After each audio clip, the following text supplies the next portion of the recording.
One thing, Marco, that I'm getting here is, well, let me backtrack for a second. When Michelle Bachmann began to create this Tea Party caucus, I got a real bad taste in my mouth. And I expressed that openly on the air. I said, I don't think that I like this. I think you're taking a grassroots organization and you're inherently politicizing it and making it this political faction, if you will. Well, then we see it to begin to progress and ramp all this and that. I've had a few people email me asking, why is Marco not a part of this? They put him there, this and that.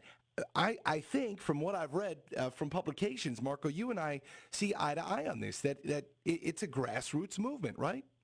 Well, first of all, Michelle's group is the Tea Party caucus is in the House. Sure. That's a whole different deal. And I will tell you that caucuses do make more sense in the House because you have 435 members. In order to influence the process, you have to team up with other people.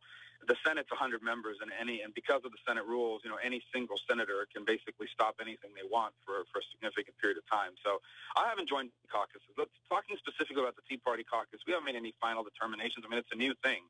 But let me tell you what we have done. We've joined the steering committee, which basically is the conservative group in the Senate led by Jim DeMint. And I don't know how I joined the group, but they put me on the executive committee of the steering committee. And so, I feel we meet every Wednesday. We talk about these kinds of issues like the issues that you've talked about. Now, specifically about the Tea Party caucus, what I would say and the concern that I've expressed is that what I think gives the Tea Party its strength and its legitimacy in the American political, process is that it is a grassroots movement of everyday people that don't come from Washington. They're not politicians. They're not running for any office.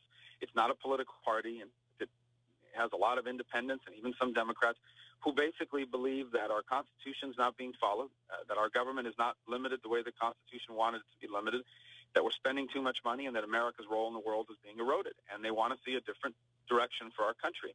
And these are everyday people who have organized and made this happen. And my fear has always been that if you start creating these little clubs or organizations in Washington run by politicians, the movement starts to lose its energy. Basically, the media will jump on that and start paying attention to that instead of the grassroots movement, which is really what's given the Tea Party its voice. So, those are my concerns. I mean, ultimately, maybe they'll turn out to be unfounded, but in the short term, I really think that we've got to be very careful because the Tea Party movement was a big part of the 2010 election cycle. I think it has an opportunity to be an even bigger part of the 2012 election cycle. But I don't want us to do anything that kind of changes its grassroots nature. Undoubtedly.